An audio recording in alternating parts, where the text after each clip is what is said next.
电话。挂我电话！你不知道，一碗热气腾腾的面，对于一个打工人来说有多重要。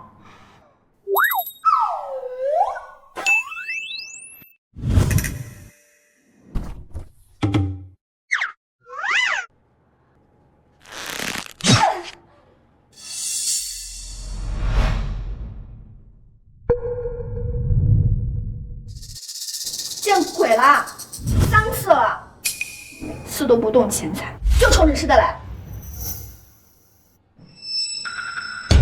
还乱扔垃圾！这小偷上辈子是饿死鬼吧？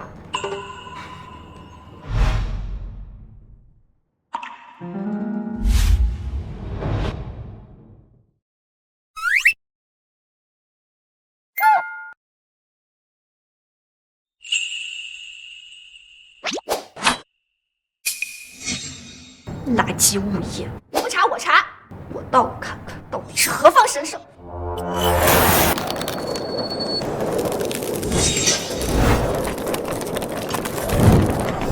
快把门关上！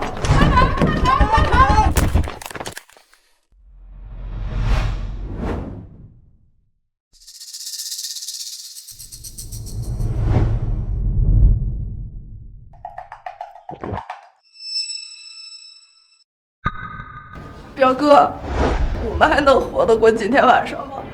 大家放心，整个 A 市只有这栋大楼是用双层加温墙做的，只要我们不开门，就不会被冻住。只藏在这里没用啊！外面被污染成这样，这连冰封的水都成了毒水，什么吃的喝的都没有啊！大爷知道你有本事，你帮帮我们吧，大爷！对呀，你帮帮我们吧！大爷，是你带我们来这栋大楼的，每次的吃的都是你从外面拿过来的。只要这次你愿意和上次一样，就稍微划拨点手指，上那边再去拿点物资回来，好吗？是啊，帮帮我们啊！求求你了啊！不行，这种温度下，只要流一点血就会失温。屋子里大家都是一家人，不能总让表哥一个人去吧？只有他有这个本事，他要是不去，你的命就没了。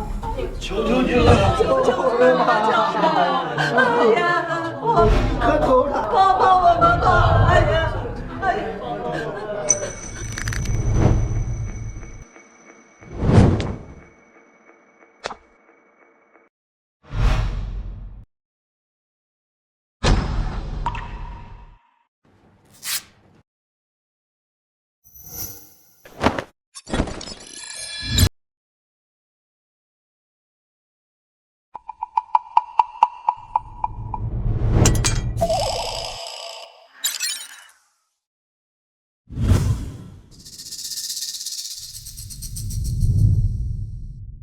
环游世界，只要我扯掉带血的衣服，就会穿越到这儿。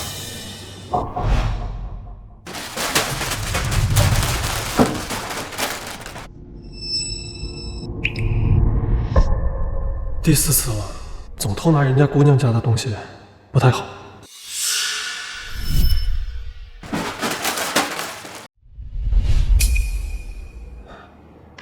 不知道在我们那儿已经没用的东西，在这个世界还值不值钱？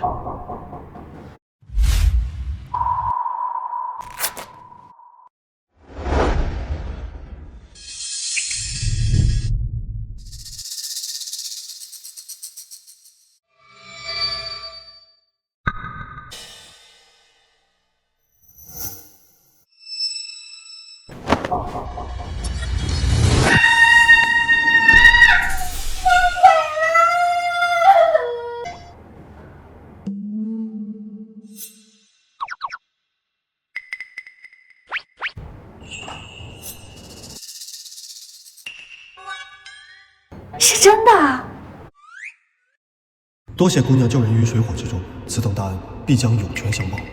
字儿还挺好看。这什么呀？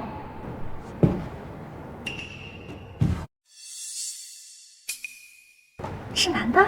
看这个尺寸，是身材应该很不错，主要是还抱金币。不愧是老天奶看我单身多年，所以从天而降了一个人傻多金的帅哥给我。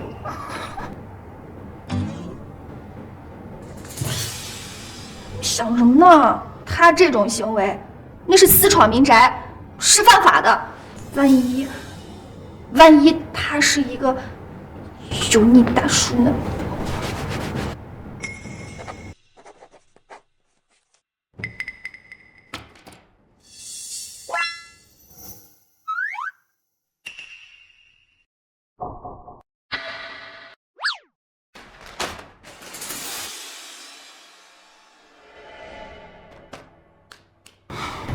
这下总够诱惑你再出来一次了吧？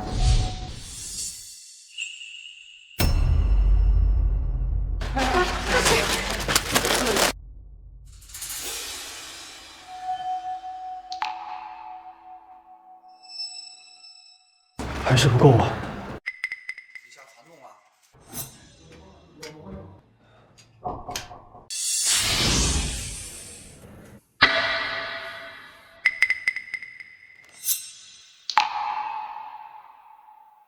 我叫球员，偶然来到了你们家。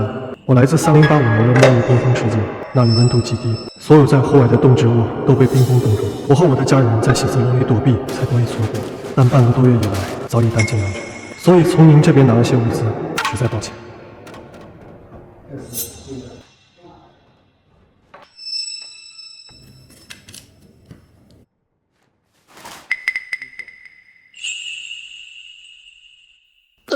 不抱歉，球爷，听上去就像是个帅哥的名字。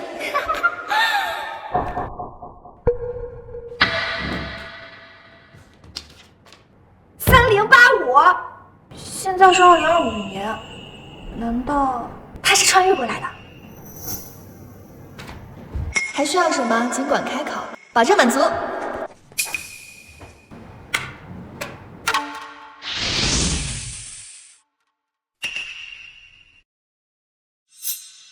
我们家大概有20余人左右，除了食品外，也需要些厂子的药品，最好再有些可以制热的东西。感谢姑娘的大恩大德。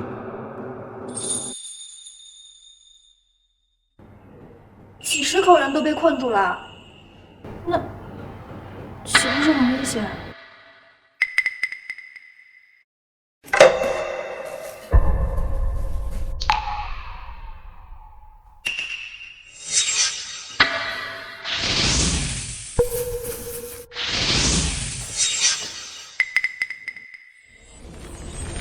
你为什么每次过来都会留一块带血的布条啊？大概这就是我解锁时空的机关吧。每次我撕掉衬衫上一部分布料，就能穿越到这里。那你也别光顾着别人，动着自己。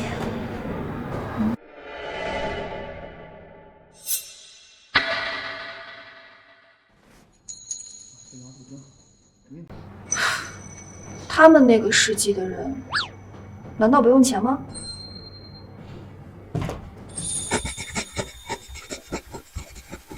你的物资才是珍贵之物，千金难买。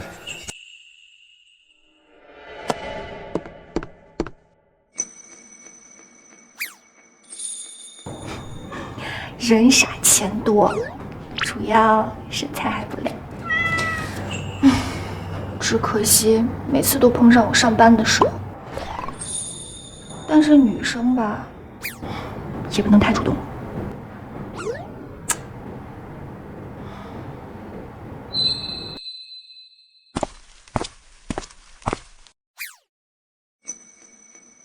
这个不行，没魅力。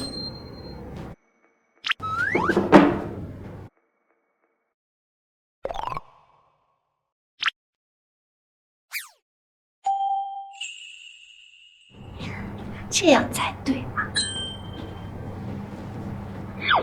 约我见面，约我见面，约我见面，约我见面，约我见面！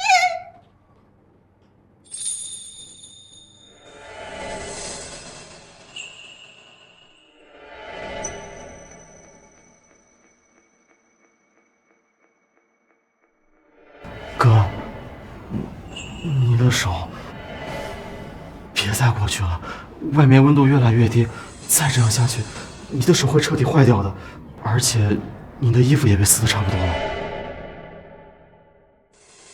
别担心，我已经想到办法。你看，火柴之热，只要我们有足够多的火柴，说不定就能瓦解掉一部分被冰封住的世界，让我们继续生存下去。这个世界的生活真好啊！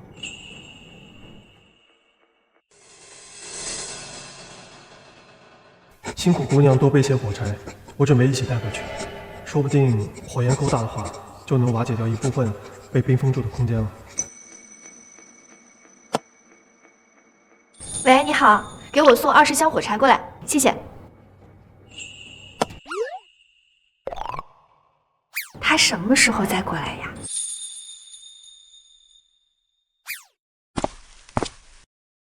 他怎么还不找我呀？难道是我猜错了？她是女生？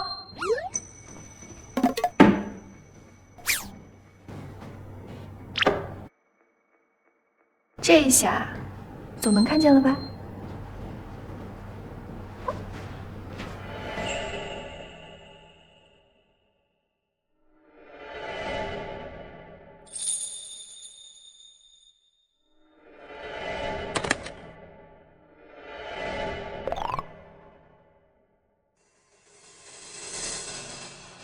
东西有点多，我一次性搬不完，不知道姑娘何时有空，我愿意带上万金来向姑娘亲口道谢，顺便再将无私搬走。哦对，还不知道姑娘的芳名。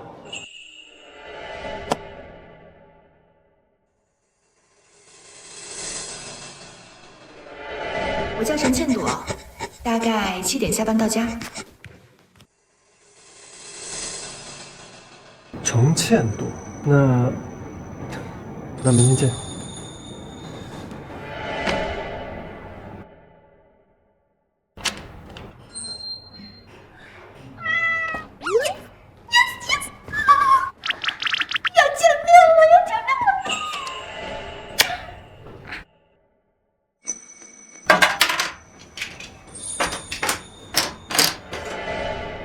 我也实在没有其他能拿得出手的东西送给倩朵姑娘，希望这个她不要嫌弃。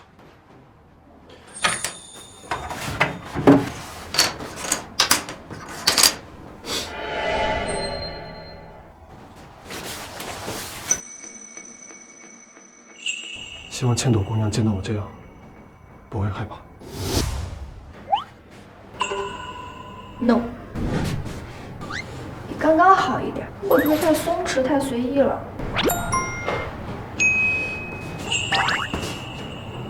这个好看，就它了。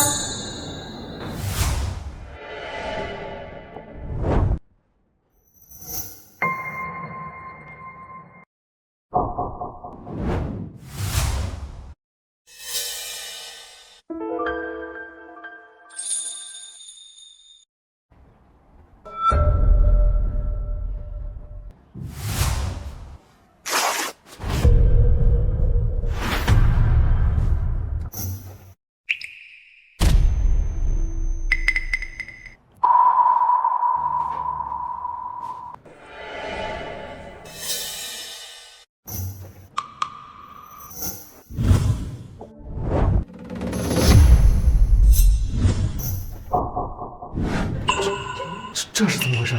可能是我撕下的布料太少了。哥，要不然你换一件衣服试试。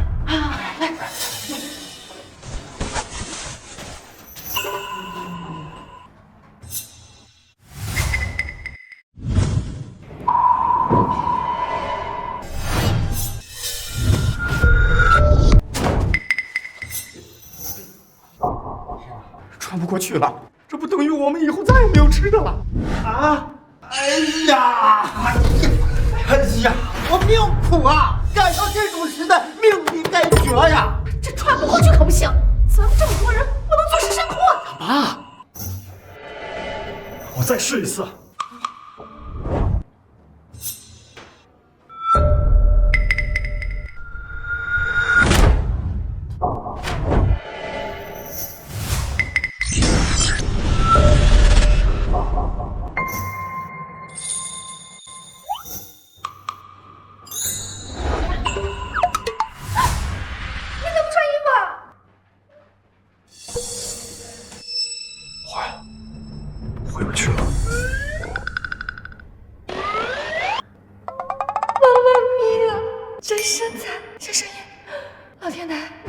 房啊。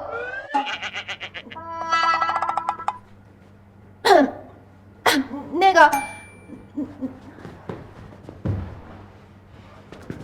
你还是先穿上点吧。哦，不好意思啊，我实在是没有想到这样来，我不是故意的。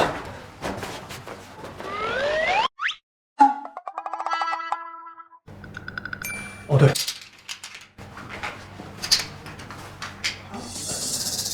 一点小小的心意，实在抱歉。那个，我们才第一次见面嘛，你这上来就不穿衣服，还给我塞金条，我这多不好意思。没有，我绝对没有想要占千朵姑娘的便宜的意思。我知道你不是这个意思，我是想说，你们末世的人也太大方了吧？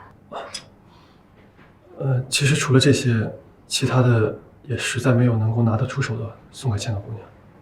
希望你不要嫌弃。不嫌弃，一点都不嫌弃。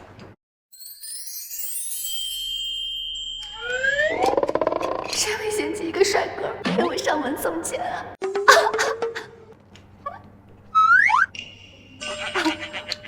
那个，坐。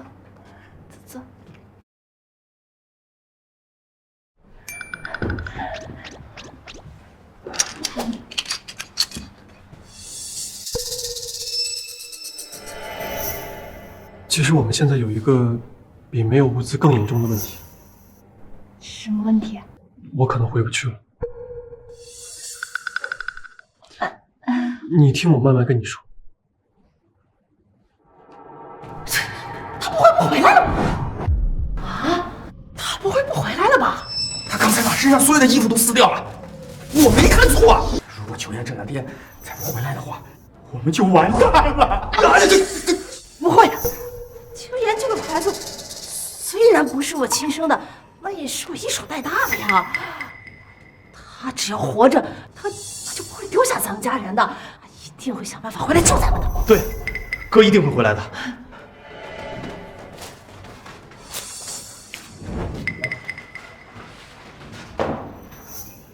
大家可以清算下自己的物资，看一看还能等表哥几天。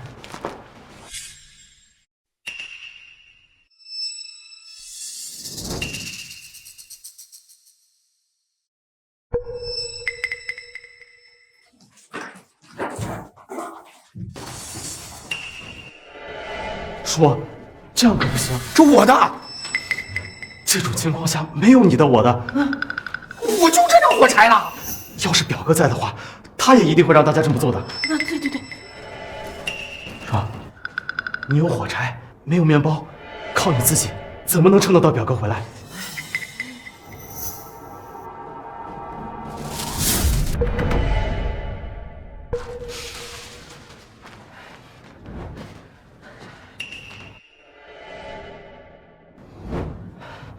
这样吧，为了延长整体的存活时间，从现在开始，每天的一日三餐由我来发放，按照每个家庭为单位。为了保证所有人的物资分配均匀，暖贴和火柴只有在极寒时刻才能找我领取，这样这些物资还能坚持个2到3天。好。那秋妍2天之后没消息怎么办？要是秋妍回不来，你可就是咱家唯一的顶梁柱呀。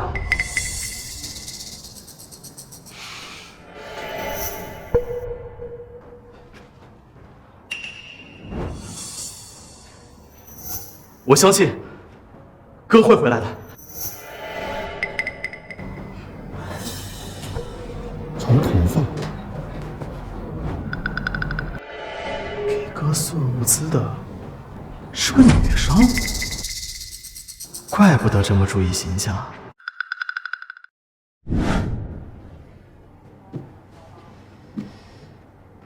按照你刚才所说，只有撕掉这件衣服才能穿越。那我们现在又有机会了。你看啊，我们把这些布条缝在一起，然后再穿上，就可以按照你之前的穿越方式，撕开，再抛出。要不要试试？穿上，再撕开，想想都带劲儿。我可以试试。不过见到姑娘，你为什么会一直把这些非遗布料给留着？我就是好奇。好奇。不行不行，这岂不是显得我很没出息？我就是好奇。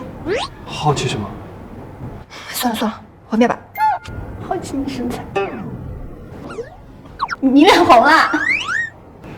我你放心，你身材挺好的。我不是这个意思，我是说，这件衣服是怎么缝的？真是不错，人傻钱多，身材还好，还会做针线活。你的手。哦，没事。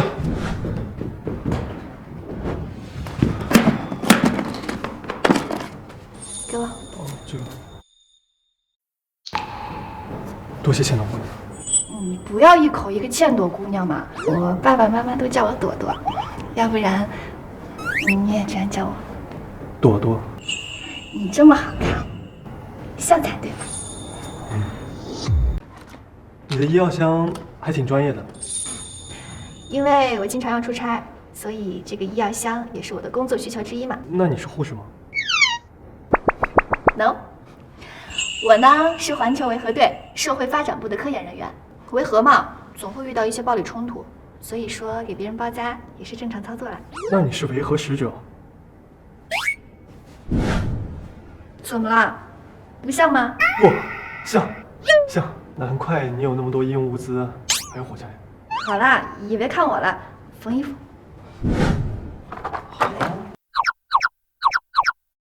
真是个呆子。7个小时，还是撑不了。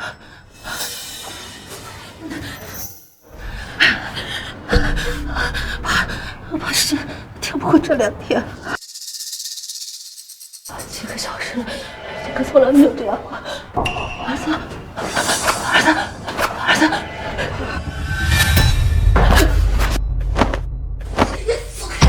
不是我2个儿子，你连今天都活不到，打一个坦克算什么？儿子，听话。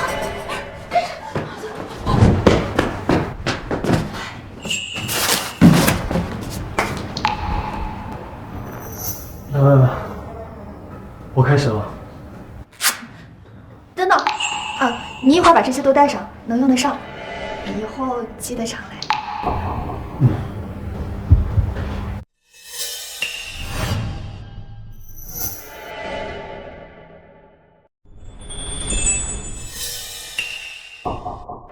怎么会这样？再试一次。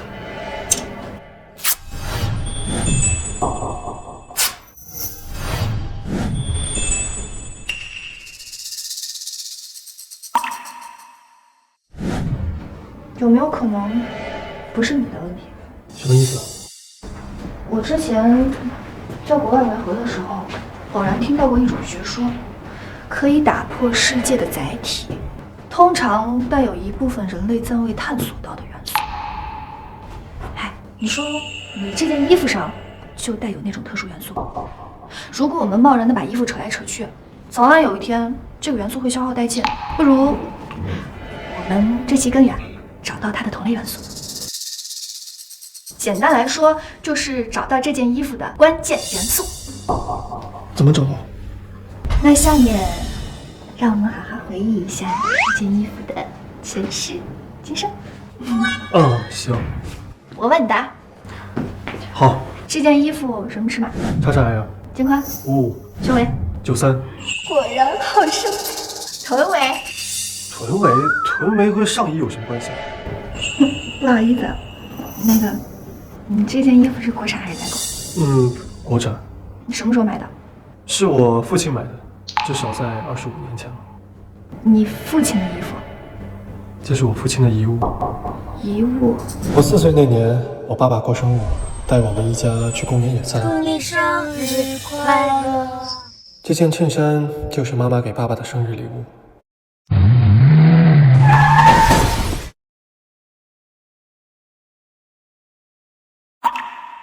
爸爸妈妈，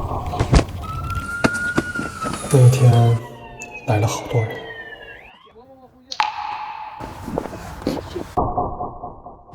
哎，这孩子还有呼吸。你们谁是这孩子的直系亲属？未成年人继承遗产需要先归监护人所有。我是这孩子的监护人，我没有孩子，我妹妹的孩子就是我的孩子，我愿意。所以说，你之前说的末日的家人，其实是你大姨。还有我表弟，和我表弟家里面的亲戚。表弟？对。也是个帅哥。1年以后，我大姨生下了我表弟，他叫球星，比我小7岁。他人很好，只是我表弟他们家的亲戚总喜欢在我背后说些风凉话，说有了弟弟之后，我就是没人要的野孩子了。他们怎么能这么说啊？没关系的，即使我大姨有了表弟，她也会把我送去最好的寄宿学校，我已经很感激她了。寄宿学校？你才8岁，他们就把你送去寄宿学校，你还感激？球言，你看我妈又给我带新东西了。球言，都周末了，你妈妈怎么没来呀？哎，这孩子别乱说话。球言，你这身上的衣服都旧了，你看看这几个花色，喜欢吗？小妹没穿过几次，还算是新的。谢谢阿姨。哎，真乖。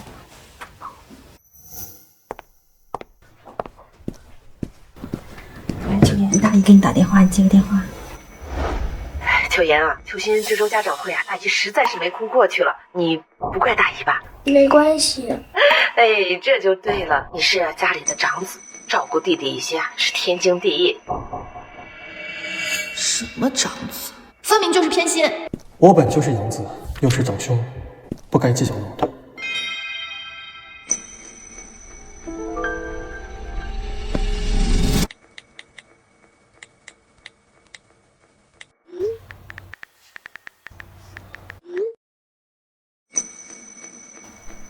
哥，你试试，妈给我买的，穿上吧，穿上吧。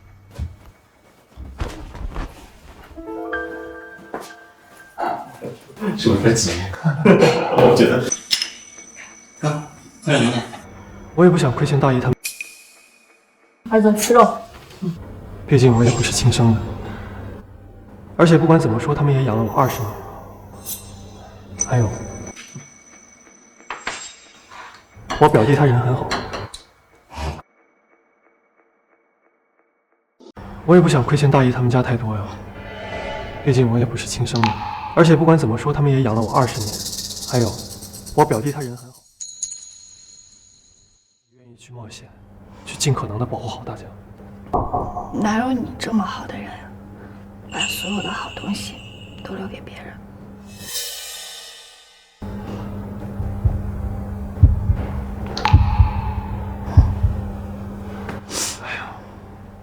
没关系的，你看我都没觉得怎么委屈，而且我觉得我很幸运啊，我表弟他人很好，从小到大不管什么好东西，他都记得分我一份，所以我也没觉得吃什么亏。你等我一下。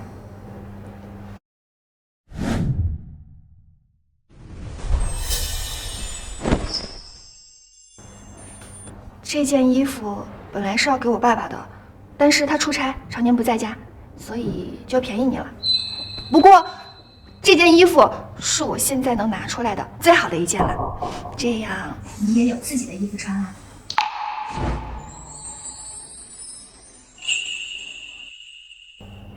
谢谢你，多多。没事儿，不用谢我。我说，谢谢你，多多。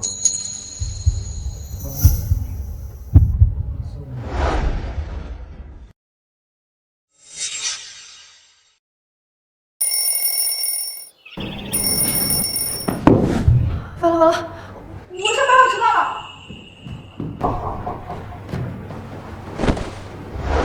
一会儿我带你去见我师傅，他可是我们国际部特别有名的社会发展学教授，说不定能给咱们带来一点有用的消息。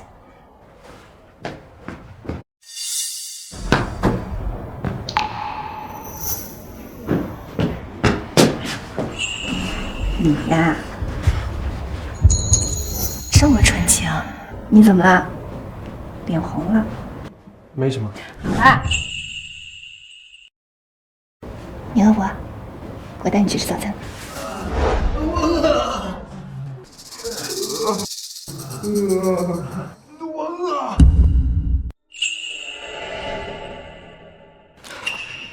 不行，不能指望等你哥了。来，儿子。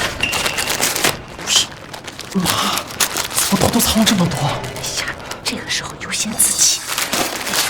你收上来的那些物资，加上妈这些的，够你活2天。你说什么呢，妈？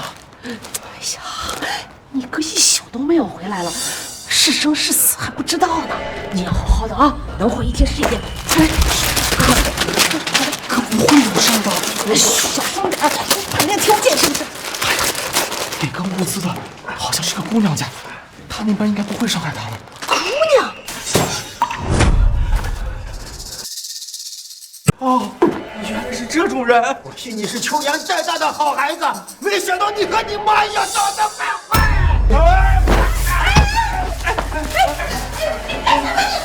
你们理直气壮什么呀？啊！你们知道这些东西怎么来的吗？这是秋妍冒着生命危险带给大家的，不是带给你一个人的。你们可知道是我们老大带回来的，我们自己家用了，怎么了？妈，你不能这样！傻孩子，听妈的啊！优先自己。我交了，是我的，那是之前，现在新厂子就是谁的？谁的？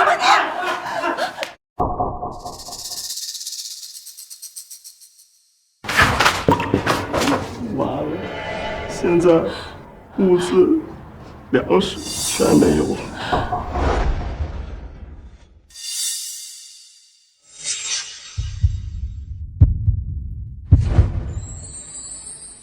他工作起来怎么和昨晚完全不一样？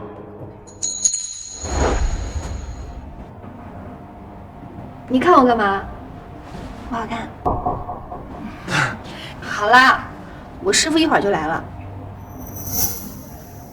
问你个事儿，你们未来世界的人也健身啊？小青龙又在胡闹呢？没有胡闹，师傅，你这话说的好像我经常带男生过来一样。这位就是你电话里所说的来自3085年冰封末日世纪的人吗？嗯，师傅，您好。师傅，你快看看有没有什么新的发现。这不对呀！这件衣服不是来自末世啊！不是来自末世。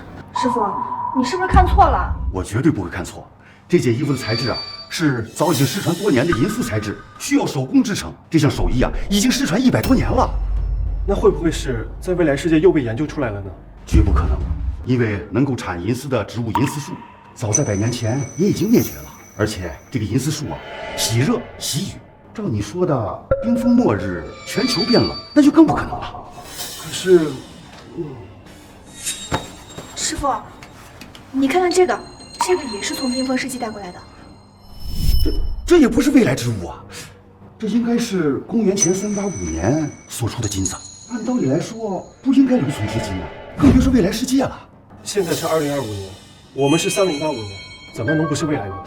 冰封世纪，冰封世纪，看来只有一种可能了。什么？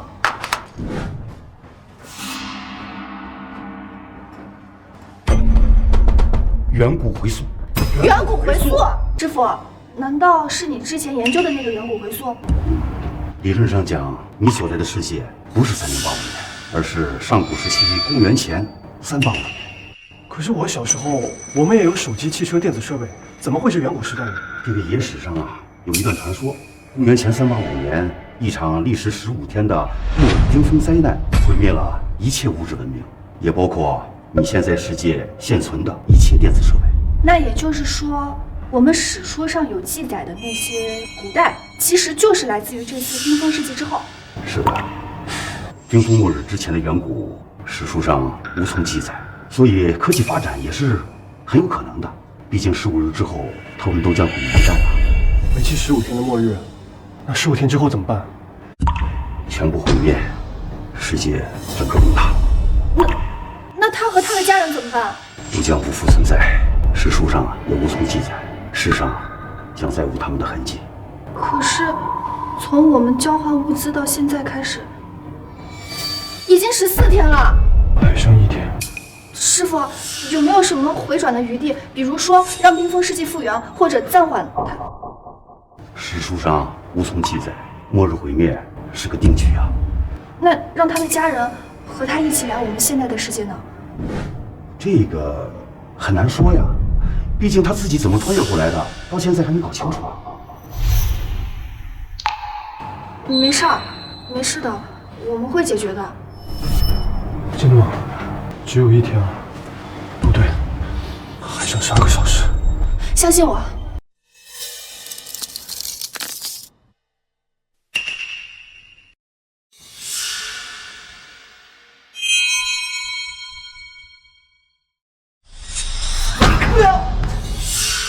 你要干什么？不管人肉、猪肉，吃到嘴里的都是好肉。吃人肉，你疯了！疯了！他只是做了我们都想做的事，口腹之欲，这是人的本能。这个秋妍，他不是说他会回来吗？人呢？他不回来，没有食物，难道我还不能自食其力吗？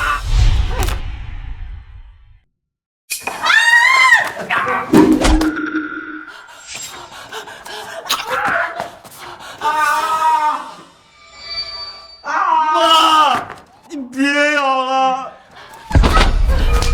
吃人是吧？好，我们都吃，我们都吃人！来呀，吃啊！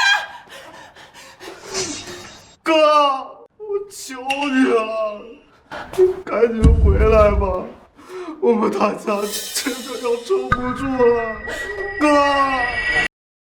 这件衣服除了是你父母的遗物之外，还具有其他的特殊意义吗？似乎没有了。照你说的，之前你也试过其他衣物，但是都不能达成穿越效果。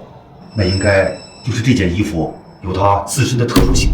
那会不会是我之前几次撕扯方式不对？要不你再试试？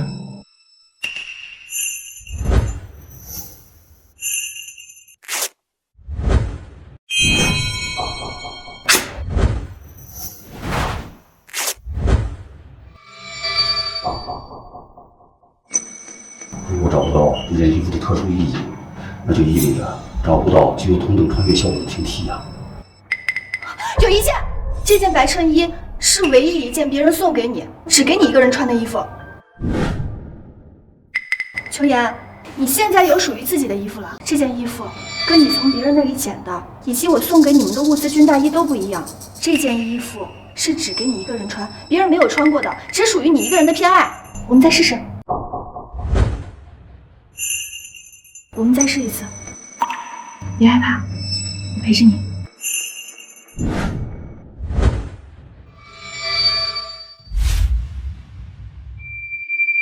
天哪，简直是闻所未闻呐！这可以载入史册了呀！你想干什么？现在想甩了我了？可是末日世界只剩10几个小时，我怕我……你怕你回不来，那你更得带着我了。可是我担心……我不管，你撕了我给你的衣服，必须得带回家。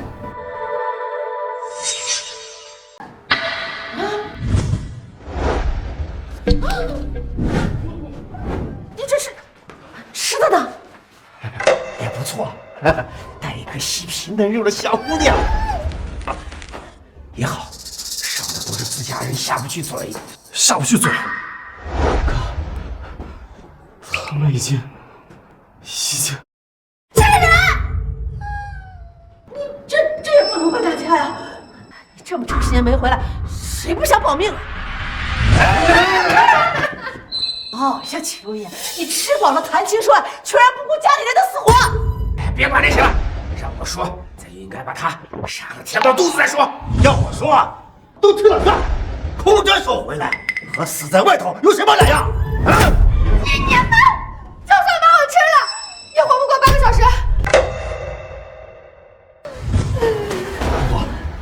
先回去。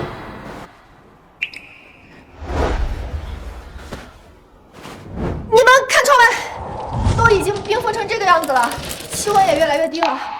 就算暂时填饱肚子，你们难道要在这个大楼里面待一辈子都不出去吗？我来自现代的空间，能够预知你们的未来。我想告诉你们，这个冰封世纪还剩8个小时，就彻底毁灭了。8个小时。对，所以你们与其想着怎么杀了我、吃了我，还不如好好动动脑子，保存体力，想想解决办法。我会给你们带来新的物资的。等等，大家不要听他胡说八道。新的物资，我看他这么说就是为了保命。啊，对，哼，如果末日真的会来，他还会傻乎乎的跟秋妍到账。对，我看他就是来这里骗钱的。你们看，柜子里的金条都被他骗完了。你看我们打死他！妈，我求求你了，你听哥的吧，不要再想着害人了。我害人？现在你不想着怎么自己保命，还指责我害人吗你？今天非要打死他不可！哎他，多多，先走。好，我马上回去取粮食，你注意安全。怎么回事？穿越的手段又有新变化？怎么回事？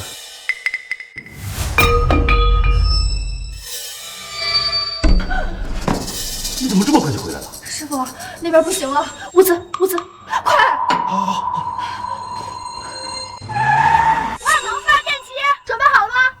好了，电池箱、发热机，还有蔬菜、火柴都到位了吗？全部到位。那行，咱们现在准备开始输送啊！来，小宝，拿着。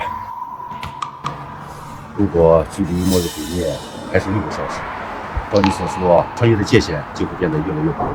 你不妨尝试不用衣服和血液，用意念试试。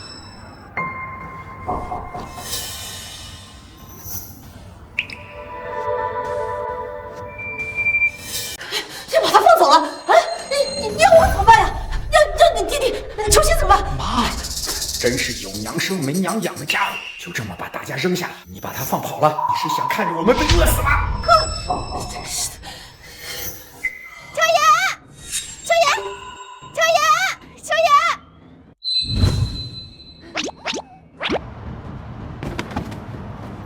你快回来，在外面后面冰封住了。哎，你别动，外面那么冷，你们要命，我还要命呢。就是。秋妍，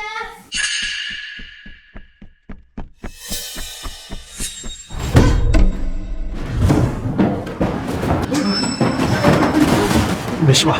没事，是有点冷啊。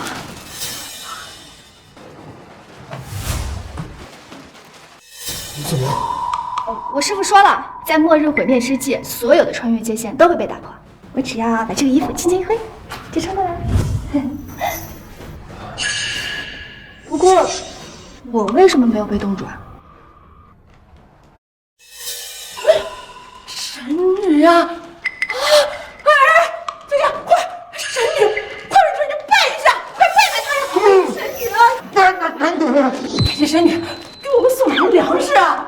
除了神女，还能有谁在末日之际不受邪的影响啊？苍天呀！感谢你啊，神女啊，拯救了我们啊！感谢你啊，苍天啊！这帮人可真会见风使舵。哥，对不起。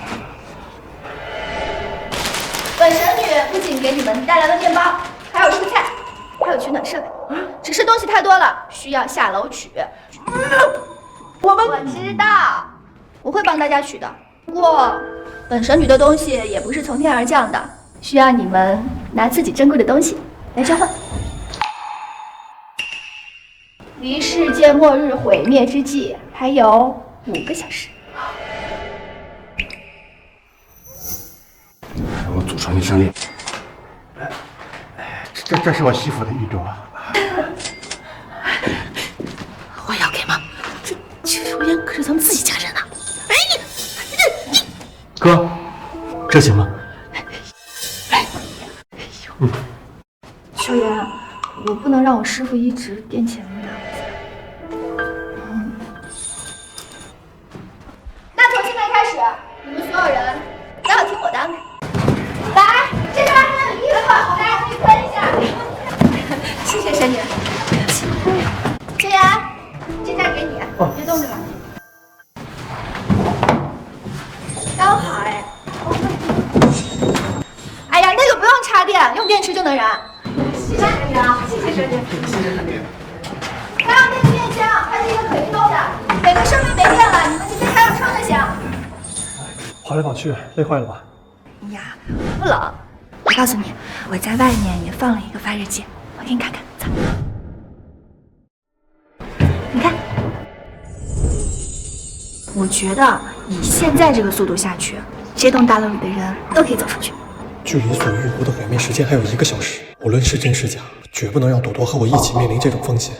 我是觉得，如果我们可以多烧一些炭火，然后在外边建造一个大棚，种上蔬菜和植物，那也能自给自足了。那是不是还要再取些发热剂回来？对哦，那你再去取些发热剂回来，刚好再把那些珠宝交给师傅，我在这边等你。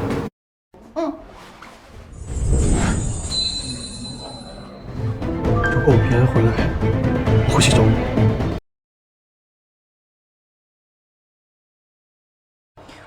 这个笨蛋还把我的外套给我带走，他都不知道我现在用意念就可以穿越了。他也是为了确保你的安全嘛。不过目前看来，世界末日1小时危机应该不复存在了。恢复的确实不错。如果想真正的解决末日危机的话，光靠物资投放也不是办法呀。对，要自给自足。自给自足？哎，说不定啊，从末日世纪直接变成了农耕文明，这也是遵循历史轨迹的一种方式吧。师傅，你的意思是直接用农耕文明代替世界末日，这样就可以直接进入到史册里记载的历史进程？对呀。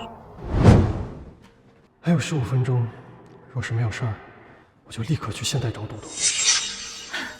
秋妍，神女是回家了吗？对。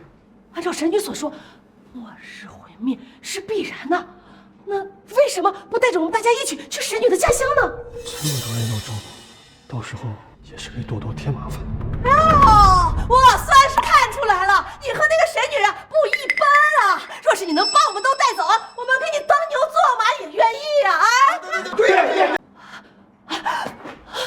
是，还有10分钟就到了神女所说的末日了。神女呢？神女回家了是吧？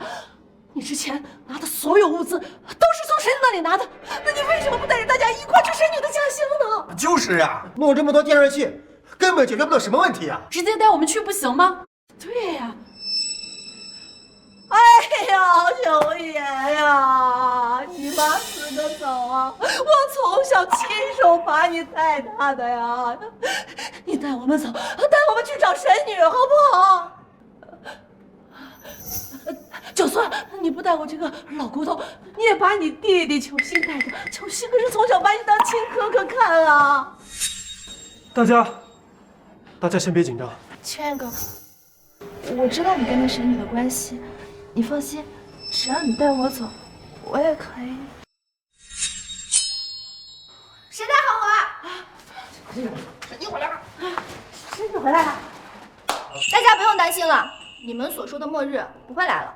因为我已经找到了让所有人都在这个世界上生存下去的办法。我研究过了，这是种子，来，你们想要在这个世界上生存下去啊，就不可以只靠我一个人资源置换，你们要学会工作，自给自足。哎呀，神女，200分钟那么低，别说种植物了，这人出去都危险，种什么呀？好了，你们不要吵了。那，这个是耕作教学视频，可以教大家如何在冬日里耕作。除此之外，我会为你们建造好大棚。当然啦，我这次还带了可以在外面点燃的加热器，这样就能让方圆1公里以内的地方温度至少维持在零下30度以上。大家可以尝试出。哎呦，看，哎呦，到时间了。到末日时间了！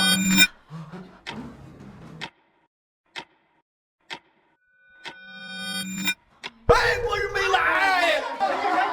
谢谢神女，谢谢神女，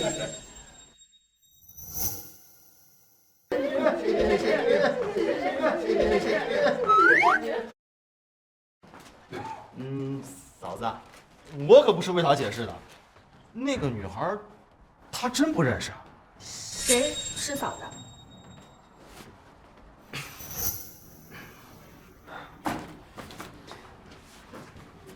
你不生气了吗？嗯。哦，对，你没有外套，你是怎么穿过来的？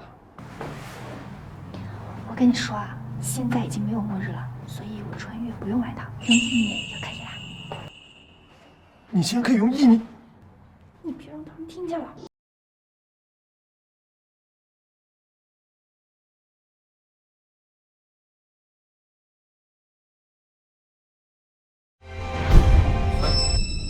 零下30度，大家可以走出这栋大楼了。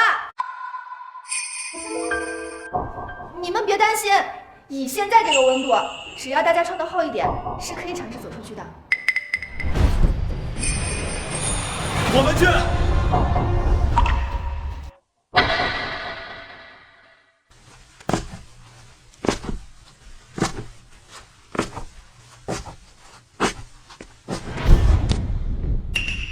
你注意安全，儿子。妈，相信嫂子。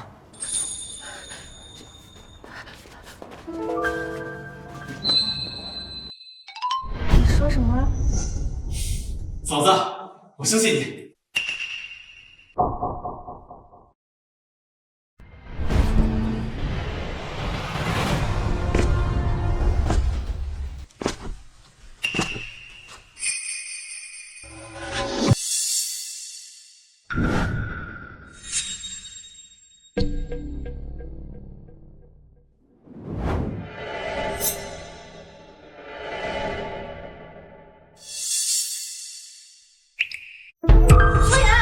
秋妍，你听得到吗？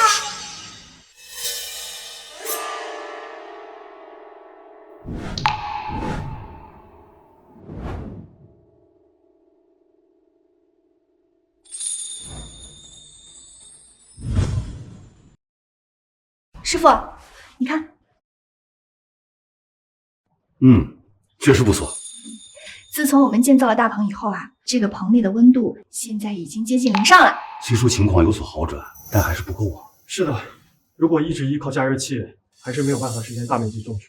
即使有一定粮食产量，也是入不敷出。我们如果想要实现大面积种植，就是必须要让整个大气都有温度。而且在这个温度下，加热器的使用年限肯定会大大受损，估计撑不了多久。师傅，这也是我们这次回来找你的重要原因。最多15天。这么短啊？加热器在极寒的条件下，保质期最多15天。我们哪有钱源源不断的供应加热器啊？那我们忙活了半天，就只是延缓了末日来临的时间呗。除非能够有一种自动发热的植物。自己发热的植物？你看，师傅，这个是暖冬草。对，这暖冬草啊，天然适合种在冻土里，吸取冷空气，并且啊，还可以转换成温度为15度左右的氧气释放出来。师傅，但这个不是你已经放弃的实验吗？放弃那是因为2025年全球变暖的时代，这个一点用途都没有了，并且啊，没法落地实验呐。那如果这项植物研究顺利，在那边就可以实现大面积种植了。师傅，我们能不能试试呀？这个项目呢，一直被搁置，目前呢，我也只培育了1株。要是想成批种植的话，还需要再研究些事。这几天师傅怎么总带千朵在里面做研究？哎，谁不知道咱们师门就他陈千朵最受师傅钟爱，就连年度考评他都年年第一。芊芊姐，我真是替你鸣不平。这有什么不平的？不管是谁，只要是我想要的项目，师傅哪有不给的道理？那陈千朵不过是运巧罢了。也是，在师傅这儿还是芊芊姐最有分量。好了，你先去吃饭吧。我去找师傅汇报一下最近的工作。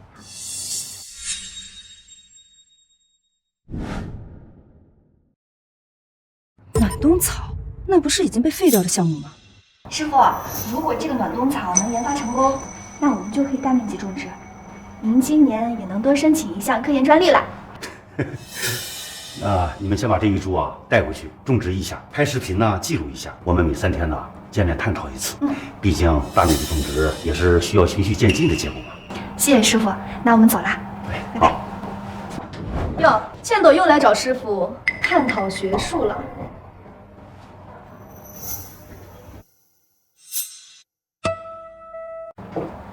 师傅，芊芊，什么事儿？我去年申请的科研专利奖金还没下来呢。哦，你的那个科研结果呀，没被批准。为什么？你提交的关于维和人员医疗专属用品的资料，千朵呀，年前就已经提交了。你的专利结果呢，没有意义，同质化严重。那为什么程倩朵就总能申请下来？3年了，她占了我3年年终考评的位置。千朵呀，是维和研究方面难得一见的好苗子，你应该替她高兴才是啊。师出同门，为什么还要跟她长短呢？那个脑洞草，我刚看见你给他了。末日的事情涉及到球员的隐私，还是要少些人知道为好。哦，那是我给千朵实验着玩的。师傅，你又骗人！芊芊呐，你现在的心态可不是搞科研的好心态啊，太浮躁了。我浮躁？您说我浮躁？您做项目不带着我，带着别人，你说我浮躁？师傅，你可别忘了，我比那个程倩朵早拜入您门下3年，3年！芊芊，你怎么跟律师说话呢？啊？您现在都这么明目张胆的偏心了。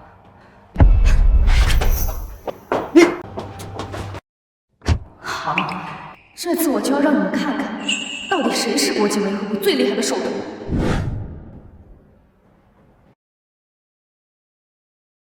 这个家伙3年才见过一次，怎么感觉在谈异地？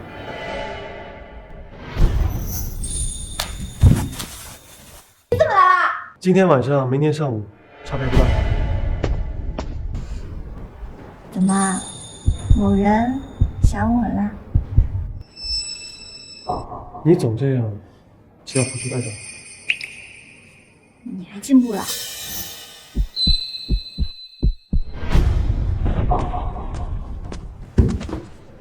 汇报工作。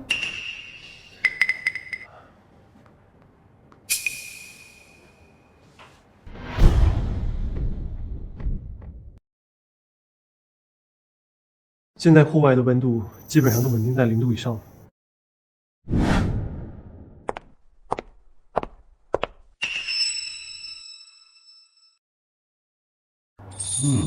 球员呐，呵护的不错呀，这暖冬草都已经发芽了。球员，师傅，这暖冬草这么厉害呢，一株就能让周围的空气温度全部维持在0上啦。看来下一步啊，我要好好研究一下如何让它生长得更快一些了。暖冬草，球盐。哎，球员啊，你把这个带回去试试。千朵，这件事呢，千万不能和部门的其他同事说，特别是那个倩倩。倩倩姐，她昨天问我关于暖冬草的事情，我想着这关乎球员穿越的秘密，所以啊，就没告诉她真实情况。我知道了，师傅，你放心吧。哎，是时候该给倩倩那个丫头安排点其他项目了，不然呐，她总是胡思乱想的。果然就是在瞒着我，涉及另一个世界的人种，这得是多大的科研价值？糟老头子就是偏心，这次说什么我也要把他抢过来。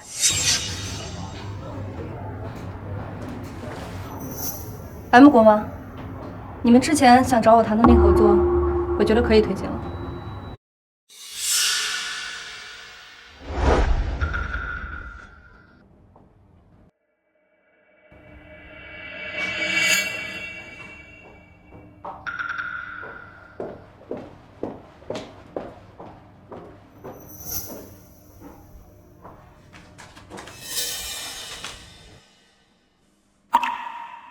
我就不信，在信息完全同步的情况下，我还能输给那个程倩朵那个死丫头不成？还有那个球言，他要是真来自未来世界，我还真得把他骗过来才成。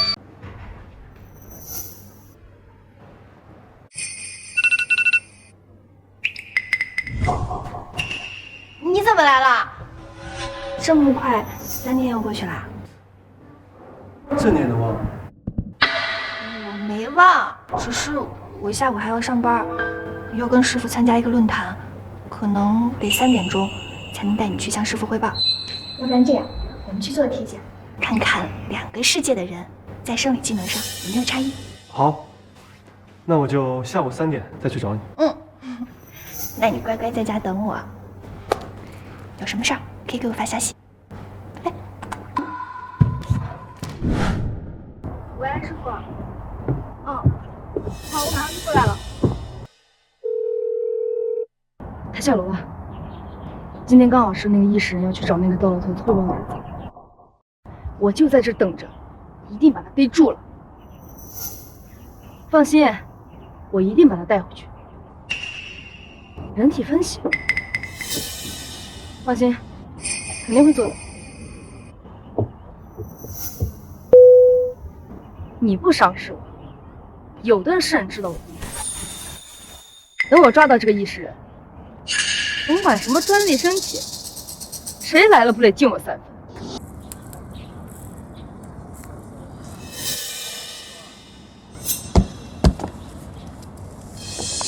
嗨，你好，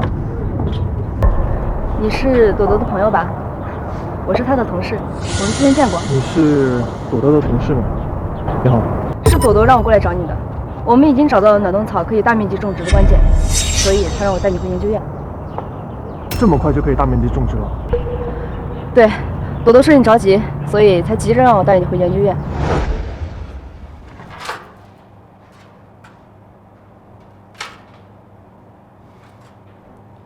都下午3点了，还不回消息，也不接电话，不会出事了吧？真的吗？当然，我这就带你回去吧。朵朵自己没来，也没给我发消息，这女人骗谁呢？你也不是她派来的。疼！我警告你，别做对朵朵不利的事情。真该死！不好意思，我来晚了。秋妍，你去哪儿了？电话也不接，微信也不回，我以为你出事儿了呢。其实是出了点问题。事情就是这样的，我也不知道他为什么突然出现。这个死丫头，我本以为她是赌气呢，没想到她真动了歪心思，要捣乱呢。师傅，你看倩倩姐她，还好秋妍没事儿，要不然就……不过倩倩这孩子呢，自打大学毕业啊，就跟着我。我呢还是比较了解她，她也未必是谋财害命，只不过是因为项目一时糊涂。你呢也别往心里去，我会好好关照她的啊。不过为了安全起见，以后关于暖冬草的事情，我们就别在办公室里聊了。倩朵呀，每3天呢去你家1次，见1次面。好。这是20个种子，不知道到了那边成活率会怎么样，你拿回去试试看吧。倩朵呀，你也跟过去。20个种子毕竟不是小数，需要专业的人跟着去培养。好，师傅，那我先走了。好。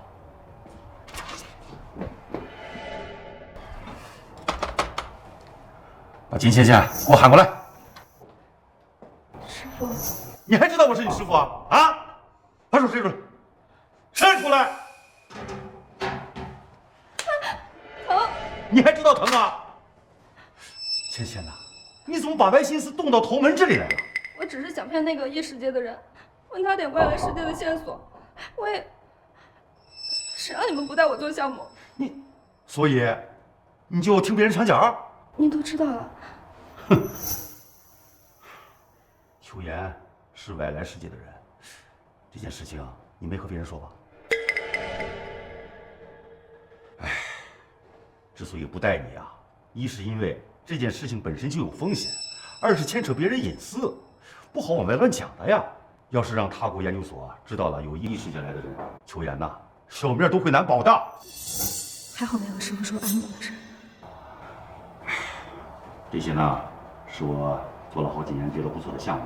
你如果图功名，那就拿回去好好研究研究吧，别再一天天做那些歪七裂八的事情了。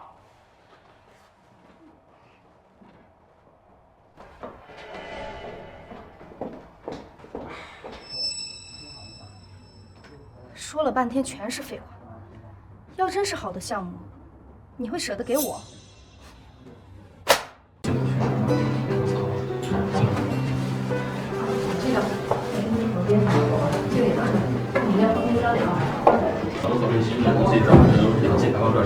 白天保持温度，晚上多阳光。怎么样，暖和不少吧？不错，确实暖和好多。一株暖冬草就可以让整个屋子暖和起来。嫂子，我听哥说了，还是嫂子聪明，多亏了嫂子了。你们要想大面积种植暖冬草，现在这些人手可不够哦。你放心吧，我已经和九英商量过了，我们已经号召了附近其他社区的幸存者一起来暖化，只要他们一人拿出几根金条，就可以一起参与进来。还是你懂我，要不然师傅每次培育新品种都得自掏腰包。小新，过来，过来。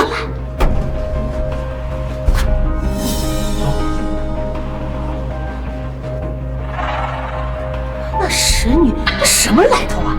看你哥迷得神魂颠倒的，来了啥都不干，来了就知道收钱。哎呀，妈，人家为了咱们培育了暖冬草，又帮咱们解决了末日危机，这是人家应得的呀。什么应得的？他要是真的为咱们好，他就应该把咱们带到他的家乡去。哪有处对象这么长时间的都不见家长？妈，这是人家哥自己的事情。小儿子啊，你傻呀你呀！我看呀，他呀就是贪财，他看上了咱们家的钱。你说什么呢？别乱说。哎呀，你怎么这么傻呀？啊，你看啊，现在咱们这日子好起来了，这钱财呀，以后啊就用得上的。哎呀，那么晚上你去找你哥谈谈，你俩感情好，让你哥把你的钱都还了。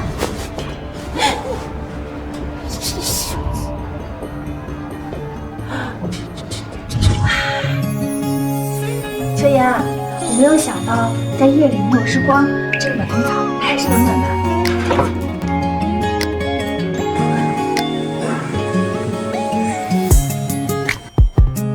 时间不早了，我就先回去了，明天早上再来看你。仙女，我有事和你说一下。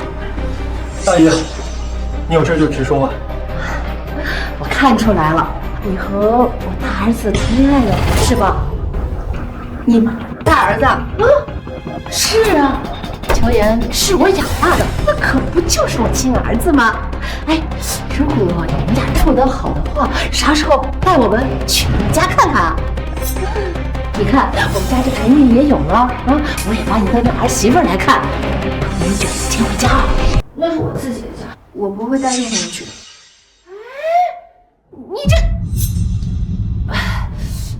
你这话什么意思啊？第一，我帮你们拯救末日，你们所谓的那些金银财宝，我收了都是用来培育暖冬草的。第二，我和裘妍两个人的事情，那是我们自己的私事儿，我不希望有外人来掺和。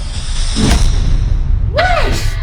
我是他的养母是你未来的婆婆，你怎么跟我说话的？裘妍，你看看你这没出息的样子我叫她一声神女，她还真把自己当神女了。怪不得让人家拿捏呢。裘妍，你呀，你把你手拿开，你没资格碰她。你小丫头片子还挺厉害的呀你。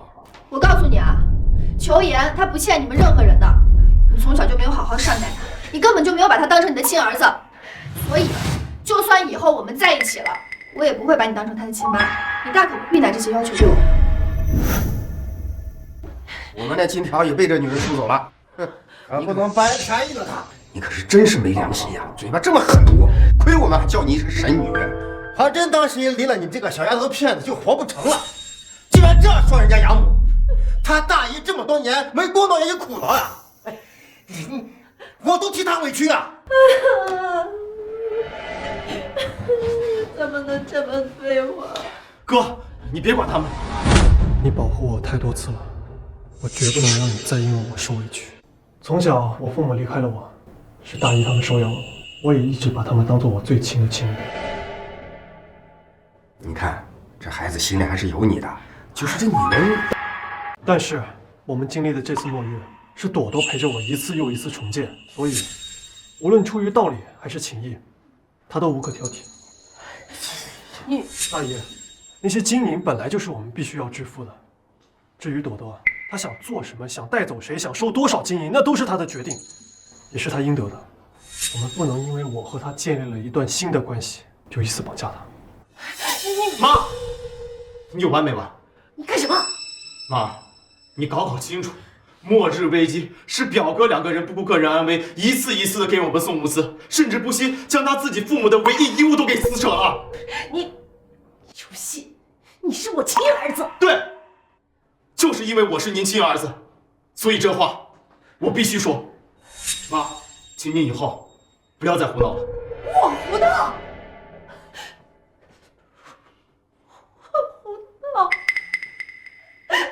你怕死的早，是我一手把你们2个拉扯大的，你们现在就这样对我？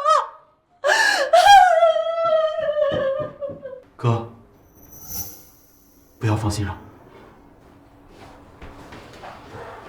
秋妍，你今天怎么折腾起来了？因为你在我身边。好啦，天色不早了，我先回去了，拜拜，万事小心。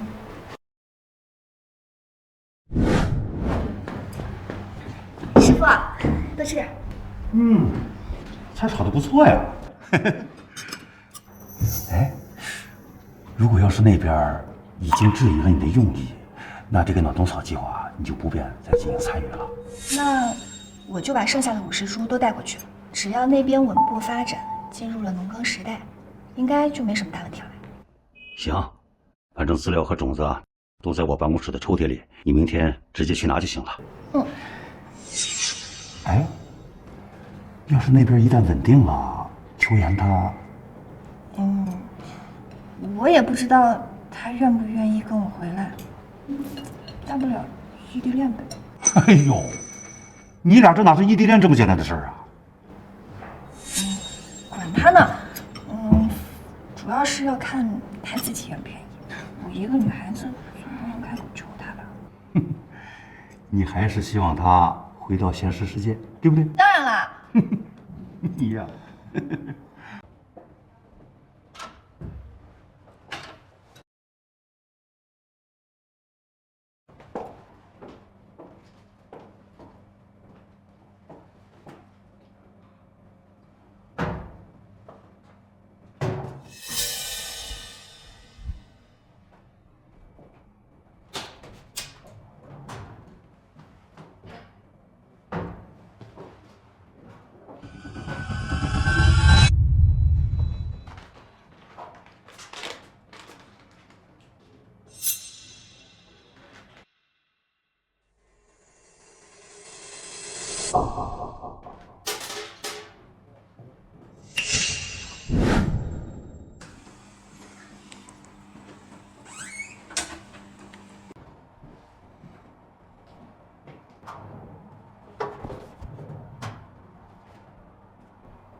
这是50株暖冬草的种子。你带领大家按照资料上去种植。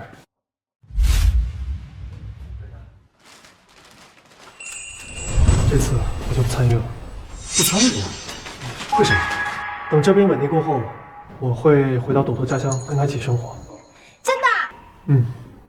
这次过后，我每半年会到这里一次，其余时间都在你那边陪你洗衣做饭，做研究。你真好。哥，你放心，我会带领好大家的。这些年你也辛苦了，也该过自己的日子了，我支持。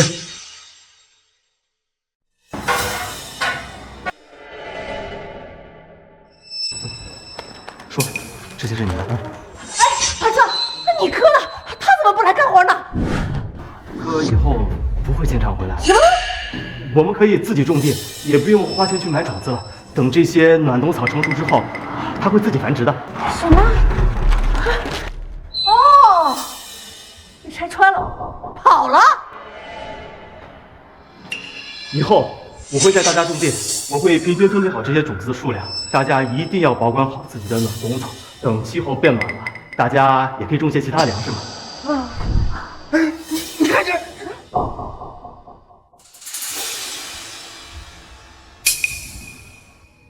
可能是不小心受到了挤压。这样，叔，您先用我这招。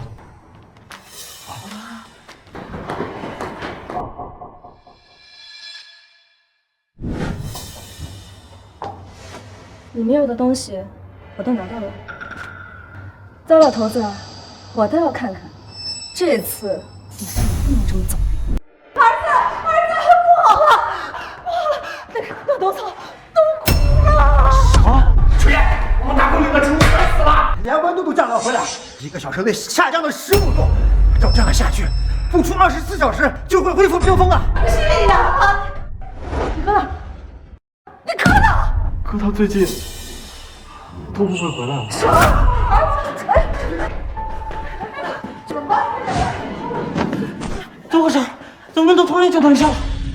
收了我们的钱，人跑了，还给他加种子，这和吃人面鬼有什么区别？对呀。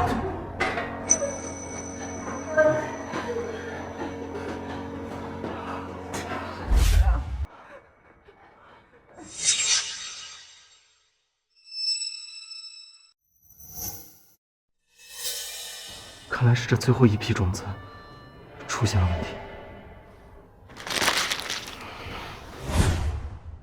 师傅，哟，这是把人给领回来了？师傅你就别打趣我了。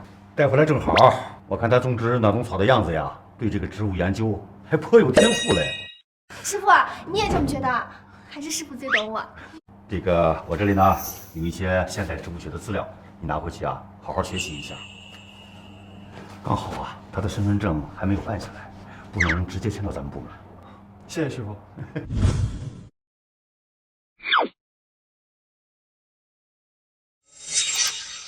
昨天的监控怎么全都不见了？暖冬草的原始文件也被人动过？师傅，暖冬草的专利被 M 国申请了，甚至还有，这是今天前偷拍的你。确实是那天在楼下时候的照片。把金芊芊给我叫过来。教授，金芊芊今天上午申请离职了，您不知道吗？什么？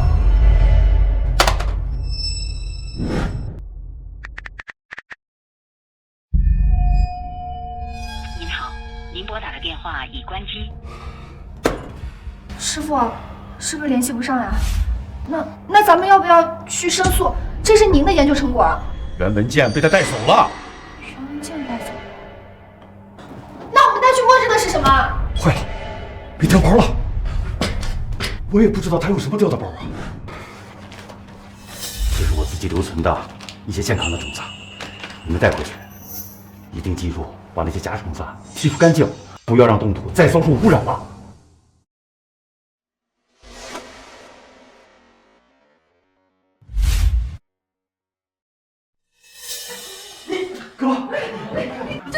哥，种子怎么样了？你们还好意思回来？钱留下这些破种子，好不容易种活的暖冬草全死了，留下地球都这一株，还暖和点能活人。你干什么？要回来赔钱的吧？我就说了你2句，你就这样子报复我们？我跟你说话呢。这次种子出现事故是意外，要回来整治也是我要回来的。这个世界是死是活，其实跟他是没有任何关系，你们怪不着他。你说什么？我们的危机还没解除，在这手里。我们这次回来也带了新的健康的种子，我也会在这边待最后1个月，直到末日冰封时代彻底结束，彻底进入农耕时代。但是，在这1个月里面，如果我们出现内斗或者辱骂朵朵的情况，我就会带他彻底离开。听明白了吗？听明白了，哥，你放心。秋妍，你真棒。你教。师傅，您看看，看来恢复的不错嘛。那批假种子会污染空气，把暖冬草都毒死了。不过咱们发现的挺及时的。师傅，金芊芊还没找到吗？师傅，有句话我不知该不该讲。我知道你要说什么。芊芊呢，是我一手带出来的，就算这个专利是 M 国曝光的，那也不能代表芊芊这叛国呀。只是别累了秋妍，现在他回到现代，就怕别人说他是外星人了。没事儿，师傅，他要1个月才能回来呢，说不定那个时候大家都把这件事忘了。倒是师傅你别太忧心了。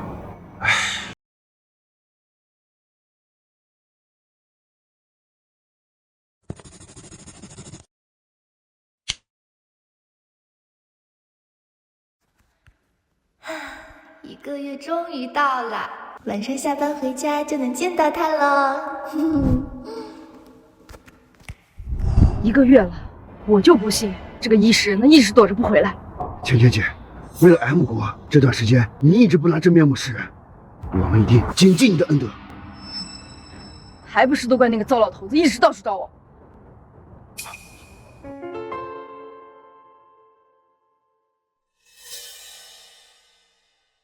1个月没见了，回去买点菜给朵朵做好吃的。谁呀？又是你？好久不见。不对，朵朵提过，师傅一直没找到他，那就将计就计一下，也不是不行。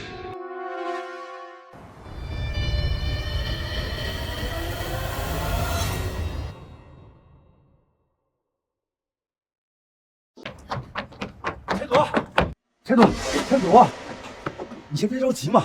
既然秋妍能够打通你的紧急电话，就说明他人还没事儿。师傅，我打过去，听见金芊芊和几个 M 国男人的声音，再打就没人接了。师傅，都这个时候了，我们必须去 M 国研究院。就算金芊芊她没有叛国，但是这件事情已经涉及到国际要害了，我们得带着维和队过去。快走！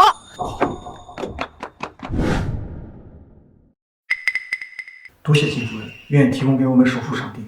放心，这次从他身体里发现了未来新技术，我们不会窃取半分。你们要干什么？我的请出示有关证件。这个。哎呀，我们有急事，我们进去吧。这个，你拿反了。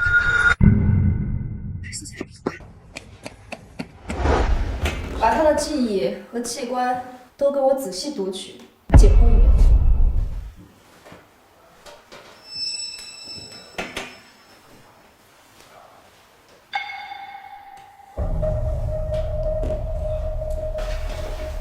什么？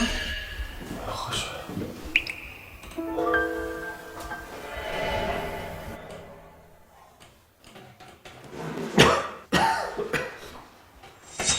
你们想要的东西，早就被朵朵和媳妇提取走了。提取走了？对，我们那边的人的记忆都可以被提取走。这个糟老头子，果然是偏心。所以不管你们是想解剖我，或者怎样，都没用。别以为我不知道，你不就是想逃命吗？你不也是想去医学界中的农草，拿到新技术？你问我去。我要再喝口水。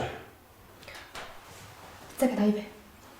等一下，我要自己喝，刚刚差点呛死我。别耍花招！我整个人都被你们绑在这里，我怎么耍花招？我只是想要松开一只手，喝点水而已。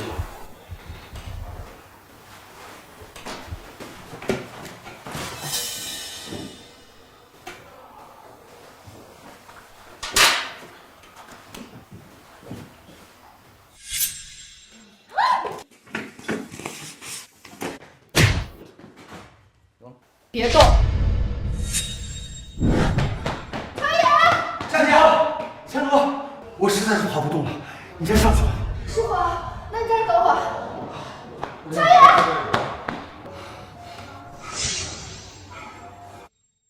喂，维和队指挥中心吗？快来！别耍花招！你现在就杀了我？难道你不对异世界好奇吗？你把他放下来，有什么能告诉我？少来！谁不知道你是程天朵那家伙的人？就算你知道什么，你会告诉我？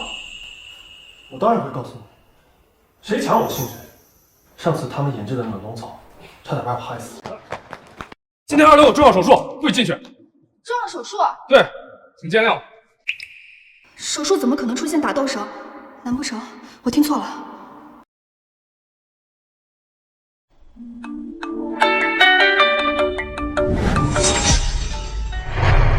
哎，你干什么？你让我上去，下面人我认识，让我进去。认识谁都没用。别动！你告诉他的。我一直被你们困在这里，哪有时间告诉今天怕是逃不了叛国的罪名了。你能不能现在就带我去异世界？身份？那你把刀放下，再靠近一点。不够，再近一点。这下够了。我告诉你，别耍花枪。不好！秋妍，你没事吧？你吓死我了，你没事吧？陈建筑，我就知道，你就是靠着男人才赢过了我。我从来都没有想过跟你争，跟你抢。就是这样才最可恨。师傅那个糟老头子凭什么这么偏心你？师傅他没有偏心，就算偏心，也是更偏向于你。你自己动脑子想想，如果换做我的判断，师傅他不会一次又一次的不敢相信，不会给你机会让你回来主动认错，对吧？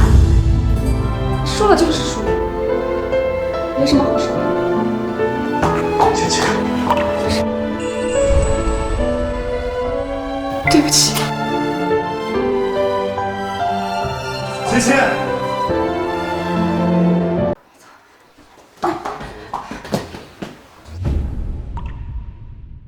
芊芊，对不起。芊芊。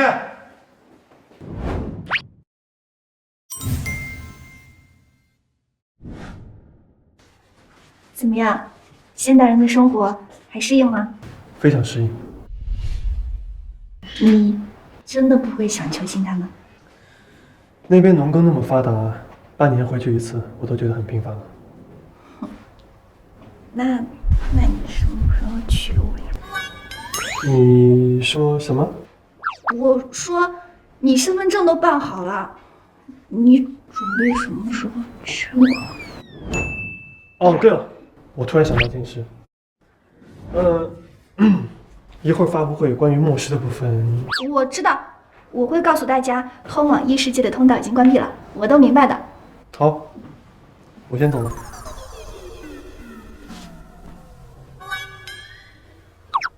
这小子不会在现代玩嗨了，不想娶我了吧？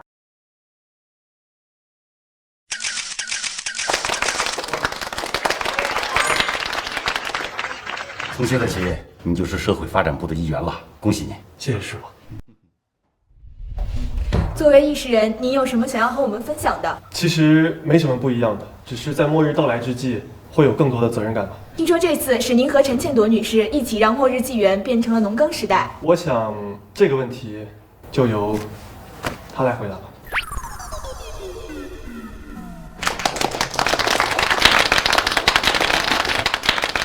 大家好，我是陈倩朵，下面我给大家分享一些我对末日纪元的看法。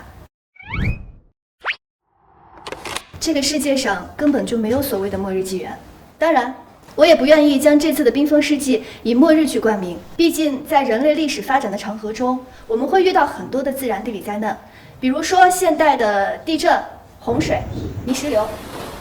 我更愿意把它们看作是历史更替过程中循环往复的一种常规现象。所以说，从这次的冰封世纪走向农耕，在我看来是历史的必然。您不觉得是您拯救了末日吗？即便不是我，也会是我师傅，或者是乔岩，再或者是千千万万个你们。而我呢，只是幸运的拿住了接力棒的运动员。谢谢大家。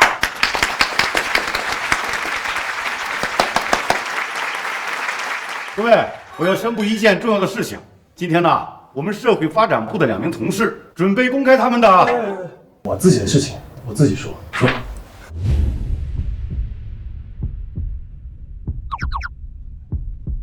其实，我从小是一个没什么家人的人，即使是末日到来之际，我也总想着让大家、让别人活下去。这样我就很满足了。但是朵朵，直到我遇见了你，我才知道什么叫偏爱，是可以有自己的衣服穿，是可以直接表达内心的想法，是你的存在让我在原本干涸的一切里，做一个滔滔不绝的人。我爱你，嫁给我。我愿意。